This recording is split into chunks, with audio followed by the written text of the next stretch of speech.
As Owen pointed out, it's Thanksgiving week and all those turkeys are going to be killed. It's the business end, or the beginning of the big business end of the NFL season. I'm delighted to say Mike Carlson is back with us. Mike, good morning to you. How you doing? Good morning. Yeah, speaking of Thanksgiving turkeys, here I am.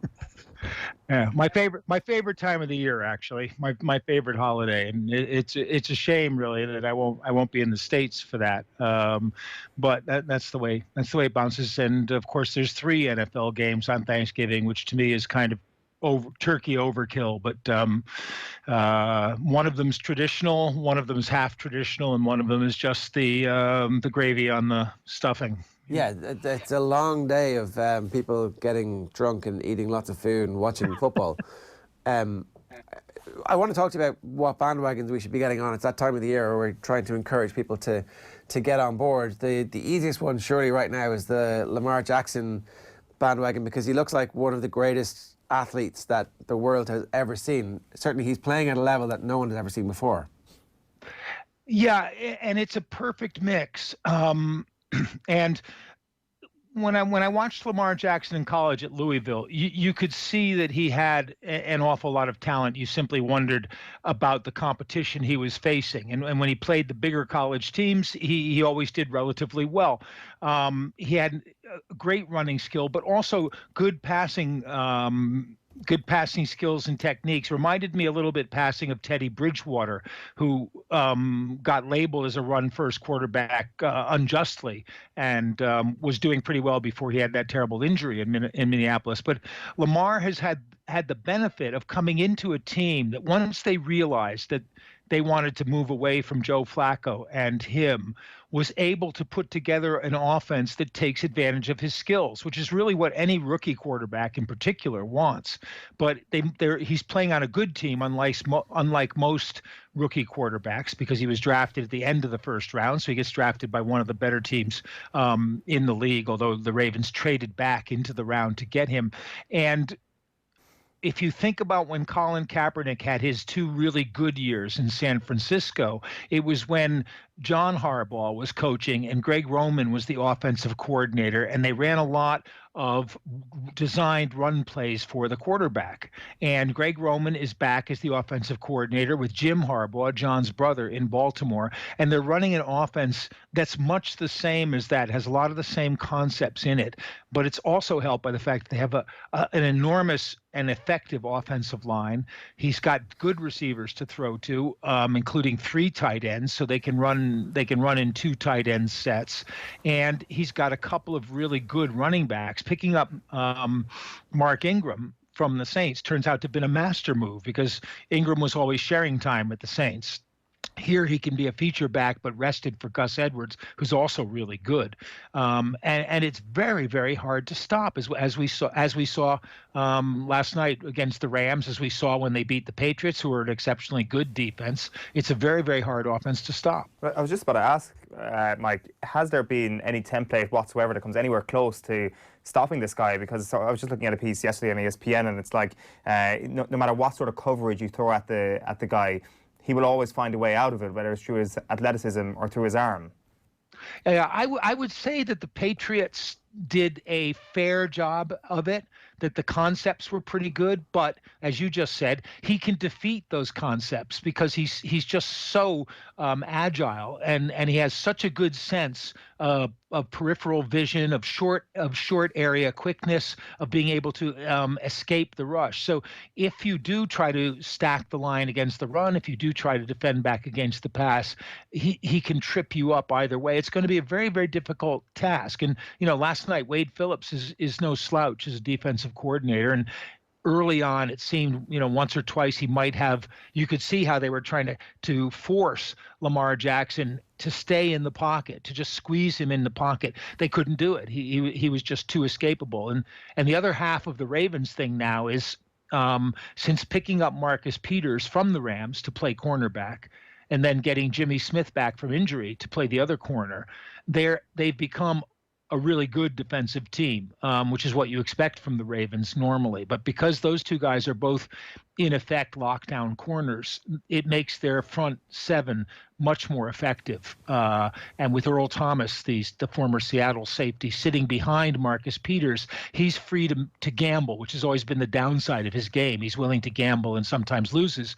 Receivers make big plays against him. I thought the really funny thing at the end of that game was Marcus Peters jawing off with Jalen Ramsey, who for some reason seemed to come over after the game, just have words with him. And a lip reader could quite easily say what the first two words from Marcus Peters were to Jalen Ramsey. Yeah, because essentially the Rams gave up Marcus Peters for a 5th-round pick and then traded 2 first-round picks for Jalen Ramsey. So they're massively out in that deal, and it looks like their season might be over after this. So there was a beatdown last night. If anybody's unaware, the Ravens beat the Rams 45 points to 6. This is on the back of beating down the Patriots just recently, beating down the Texans last week, and also beating the Seahawks. So if there is a bandwagon, if anybody out there wants to get interested, go and support the Ravens for the rest of the season because they are absolutely amazing. Yeah, it's funny. Peter King, the former Sports Illustrated writer, tweeted yesterday before the game that recency bias is a great thing, and people should be smart and recognize recency bias, and the 49ers are going to go all the way to the Super Bowl. And my immediate reaction was to tweet him back and say, well, when the 49ers lose to the Ravens this week, are you going to say recency bias is completely bogus and everybody's got to jump off recency bias? But I think we're looking possibly at a Super Bowl preview there when the Niners go to Baltimore this week. Well, I really hope so, because the Niners are the other bandwagon that people should be getting on board. Their defense is playing at not quite a historic level, but not far off it. Yeah, and they're in fact, it's kind of the flip of the Ravens situation, because their defense has been good all year, and it's based up front. And they've got Akello Witherspoon back from injury. That one of their corners, Richard Sherman, the other former Seahawk, is on the other side, and they've become really stifling. And their pass rush against the Eagles against the Seahawks was really spectacular. There was one play where Nick Bosa launched himself over a blocker and onto Russell Wilson, which is a move that you don't see very often. But the thing with them offensively is like the Ravens picking up Marcus Peters. When they got Emmanuel Sanders as a receiver, it completes their offense. And when you think of the Niners offense, you should think about the Atlanta team that went to the Super Bowl and lost to the Patriots because Kyle Shanahan was their coordinator. They want to attack you on levels, and so they need to have good players at each level. They've got backs who can catch out of the backfield, including Tevin Coleman, who was in Atlanta with Shanahan.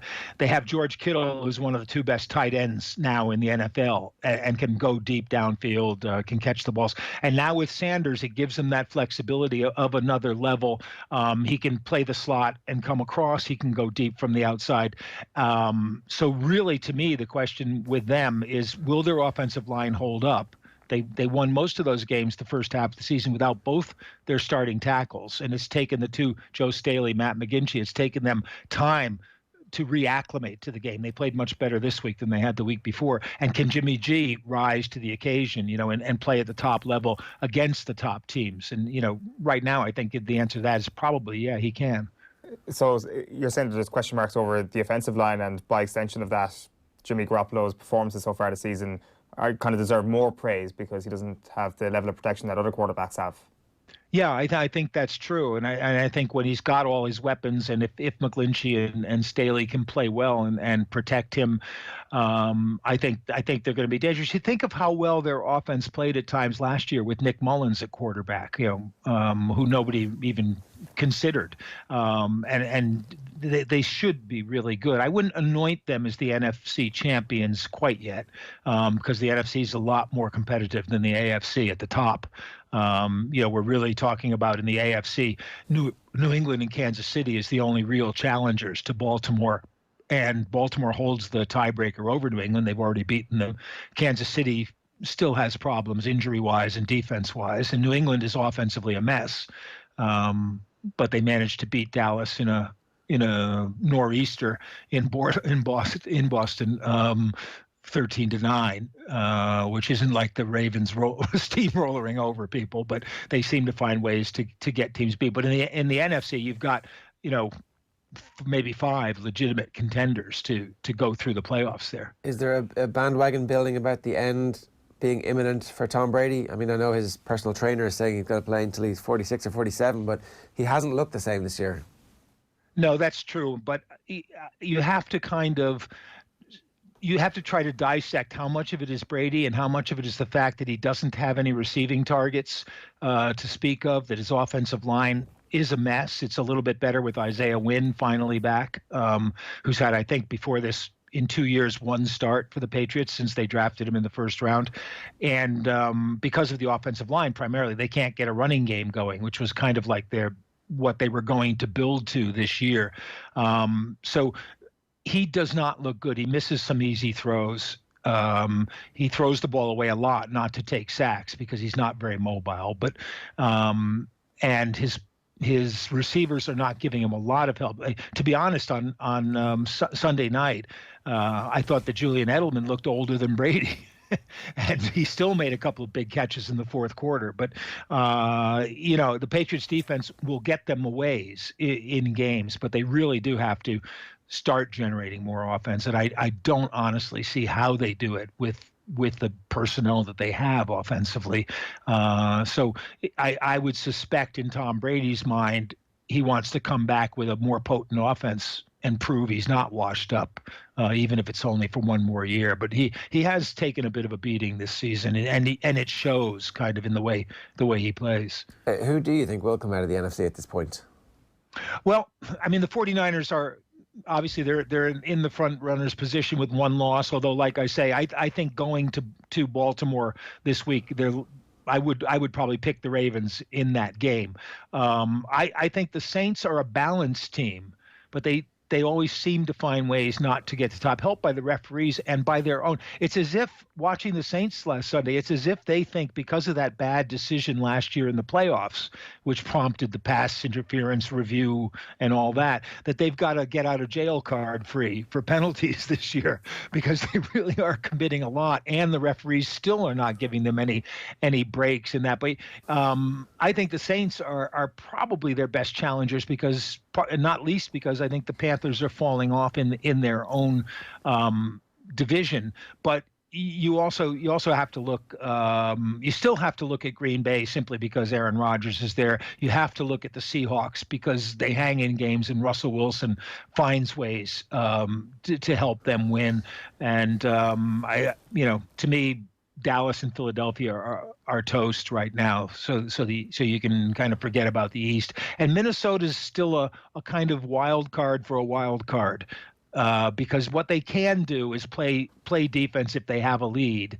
And they've actually been getting some leads with Kirk Cousins without having Adam Thielen as a receiver. So, Stephon Diggs is really their only top flight wide receiver. And they've been using Kyle Rudolph, the tight end, a lot more. But they want to run the ball, control the ball, get a lead, and then blitz you like crazy. And so it's a very simple formula, and everybody knows that's what they want to do, but they do it well. So, they'll be a team that I think they play Seattle they go to Seattle this week, and that'll be a really interesting game to watch for its ramifications on the playoffs, but also just the contrast in styles between the two teams. Yeah, Mike, great stuff. Great to have you with us this week. Thanks a million, and happy Thanksgiving. Always good. You too. And 3 games. See how many of those I watch.